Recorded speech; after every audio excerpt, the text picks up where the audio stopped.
Okay, so it is Friday, October 25th. I'm just going to call it. This is the highest month for Russian casualties since the war began. The only way that this will not be the highest month, and it'll be the second or third highest month, is if you reduce for the rest of the month, like from 1630, which you see right now, 1630 Russian casualties. If it's like 300 a day from this point forward for the rest of the month, that's the only way it'll drop below the top one, two, or three position. It'll probably be the top, the greatest month of casualties for the Russian army since this war began.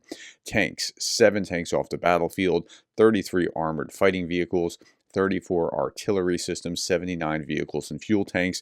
It's just hot on the front line, and we'll talk about where and why in just a moment.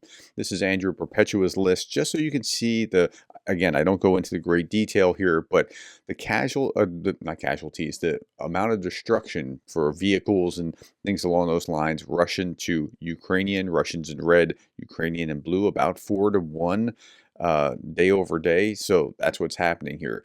The Ukrainian Air Force reported on a Shahid attack overnight. 63 drones, 36 shot down, another 16 taken down by electronic warfare. So some are getting through, and that's almost always the case that something gets through.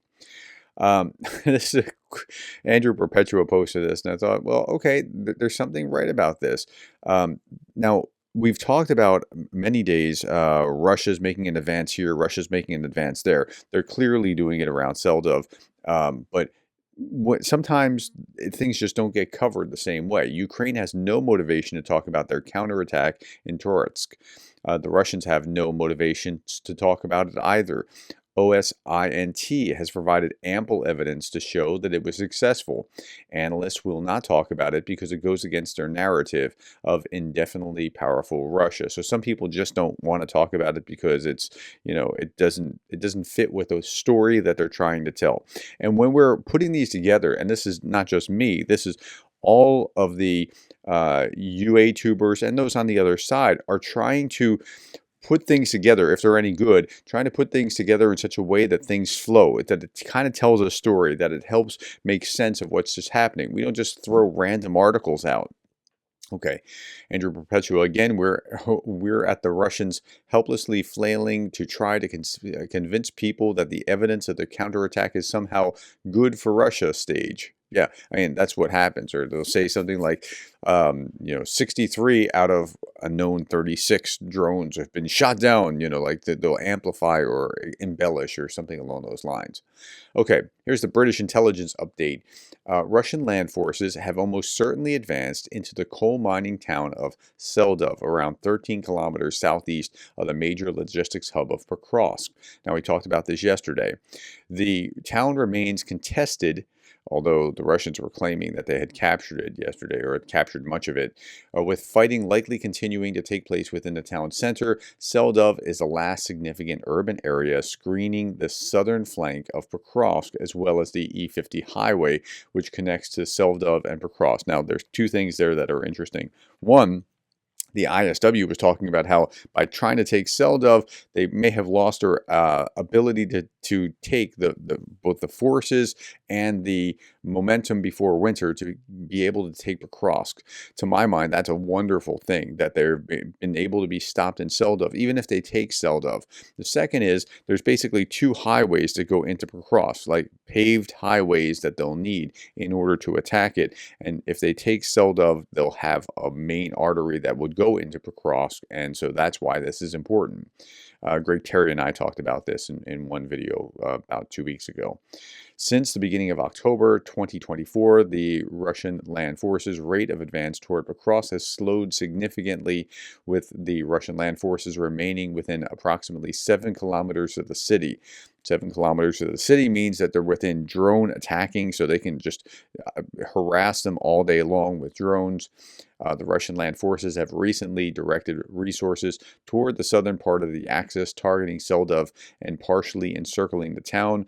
Russia likely aims to use the E-50 highway as a secondary route of advance to Pokrovsk if Seldov is taken. So that's why they're spending the time there. That makes sense. I understand it, but they're not getting to Pokrovsk, or at least it's going to be much harder to get to Pokrovsk um, as mud season and winter sets in. Okay, more frontline report. Ukrainian Marines survive a heroic last stand during a withdrawal from Kursk's with this area that was in a pincer. Like the Russians came from this side and that side simultaneously to choke them off and kind of capture them, and they got out of there, and so good on them. Okay. No concessions. This is Putin talking about his plans for Ukraine. No concessions or compromises on Ukraine, says Putin. Any outcome must favor Russia. Based on the realities of the battlefield, we are not considering any concessions or trades, he stated.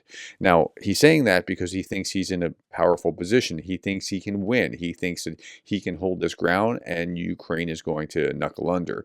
So that's the only reason that he continues, is because he doesn't feel like he's going to get beaten. Part of that, again, is because the level of attacks into Russia are not as severe as they need to be for him to feel that. Ukrainians advance in Kursk Oblast and near Toretsk, Pokrovsk, Donetsk Oblast. Russian forces, meanwhile, have been focusing their efforts on Seldov, which we just talked about, in southeast Pokrovsk, or southeast of Pokrovsk. Okay, this was an interesting story. This was about Lukashenko. An attempt to incorporate Belarus into Russia will turn into war, says Lukashenko. Now, who's talking about doing that? Well, Lukashenko says this. Some people in high circles of Russia are eager to annex Belarus, but the attempt to do so will turn into a war. You are smaller, we are larger, and we have such and such an economy. Yeah, right. Okay, we'll talk about the economy in just a moment. We will help you and then join Russia. This is not the way to ask questions. It is impossible and unrealizable. I'm even afraid to say that it's a war, Lukashenko said. Lukashenko understands everything perfectly well. Putin is desperately short of soldiers. Soldiers from North Korea do not cover this shortage at all. That's why Putin has long had his eye on Belarusians who are right on the border with Ukraine. Now, there's some history here with Belarus. Early on, after the breakup of the Soviet Union, Lukashenko was one of the most ardent, like, former communists that wanted to, keep the thing going. And so he's the force behind the CTO or CTSO and or CSTO. I'm trying to remember what the acronym is, but essentially the post-Soviet Union NATO grouping, anti-NATO Soviet grouping. So the idea was that he wanted to, like, kind of keep these guys together as a formidable force, and it's really not. He was talking about Belarus and Russia joining together, and Putin's reply was kind of like, yeah, you can join as a state of Russia, and he wasn't interested in that kind of thing at all. So I mean, he's so weak at this point. Putin had to prop him up after the last election, and then much of Lukashenko's armor was sent to Putin to help fight in the war. So he's not a real threat to Ukraine, although Putin probably could use up some of his men, and that is within the realm of probability or possibility. Okay, Elon Musk. When I woke up this morning, there was a lot of things about Elon Musk, and there's a Wall Street Journal article I might cover in the three big stories tonight. Depends on what else happens over the course of the day. But they really like Elon Musk on Russian state TV, and so there's some information out that he's been in contact with Putin, or that he's not only turned off the Starlink over parts of Ukraine in order to prevent a third world war, as we heard a year or two ago, but also no Starlink coverage over Taiwan. Okay, let's listen to this. This is a Russian propagandist talking about who is Elon Musk. And remember, he put out this meme some time ago about Zelensky suffering when he can't get enough, billions of dollars from the United States, and his face was photoshopped. Elon Musk reposted that on Twitter. Okay. And the quote was, when it's been 5 minutes and you haven't asked for $1 billion in aid. And okay, so Elon Musk actually came out early in support of Ukraine and then kind of switched over to the other side. And so he's been kind of an odd figure to watch. Okay.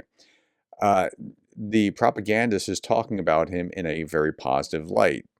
Okay, let's listen to what she has to say. In Ukraine, they propose writing the company's logo with the letter Z. How about that? That's how much they like him there. Musk really has only one way out: admit that he's on Russia's side. Wow, that's what she's saying on Russian state TV. And it's pretty clear he supports Trump and has donated millions of dollars. I see north of $100 million to the Trump campaign at this point. Meanwhile, in Russia, Russia's economic woes are continuing. The Russian central bank raised the key rate from 19% to 21%. However, the central bank is not increasing the interest rates enough. Russia has an inflation rate of 27%, depending on who you look at. Some are looking at less, but I think those numbers are fixed. Russia will struggle to buy food as their wages are eaten away by inflation. Now, this is not an all-time high. If you go back to 2003, it was about 2003's number, and that was descending from over 100% from 1998.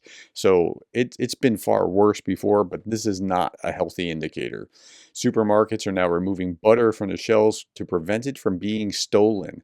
And they're putting signs out there like, you can come get your butter, but we're not leaving it on the shelf or whatever. Um, yeah, and they're even importing some. Just that's the kind of problems that they're having. BRICS currency photo ops. Here's the BRICS currency. Like, yeah, we have this BRICS currency. We're going to be doing, and then they're actually buying things in oranges in order to barter for trade because they can't trade with U.S. dollars, and the partners don't want to trade other ways. Couple quick stories before we go. A balloon filled with garbage exploded over the South Korean president's residence in Seoul. The North Koreans do this for some reason to the South Koreans. The South Koreans will send balloons with leaflets so that people know what's actually going on in North Korea, and they're all at each other about that. In Chechnya, this was interesting. Russian Rosguardia column was attacked in Chechnya. In Chechnya, like a Russian army kind of stuff attacked in Chechnya. Unknown people shot at Rosguardia Ural truck, killing one serviceman. Turkish drone manufacturing company, Baykar plant, that's the Bayraktar drone manufacturer, to complete construction of a factory in Ukraine by 2025. FPV drones. Again, I love watching this. I find this really, really interesting. Being hit, yeah, look at that. Being hit by other drones. That's pretty impressive. And while we're talking about drones, I saw this and I thought, I don't understand the logic behind it. So she's a taekwondoist. I can see the type of martial art that she's doing. I was in taekwondo for years before judo and jiu-jitsu, and so I can see from her movement, it says like that's what she's doing. Now this thing on top says, once Russian soldiers master throwing their weapons at an FPV, this is the next stage of training. I don't think this is anything about like anybody saying that these are actual Russians or whatever. And she looks Muslim from the head garb, so I don't know what that's all about. But the idea that you would kick down a drone seems absolutely silly to me because they explode. And if you watch any footage at all of what's happening when a drone gets close to a soldier and then that person's no more even detectable on the back, like it's not pretty. So I mean, it's impressive that she can jump high and kick it, but it's quite an impractical thing to be happening like it's not going to be happening on a battlefield. All right, my friends, that's all that I have for today. Thank you for your time. Thank you for the likes, the shares, and the subscribes, and thank you for being the kind of person that cares about Ukraine.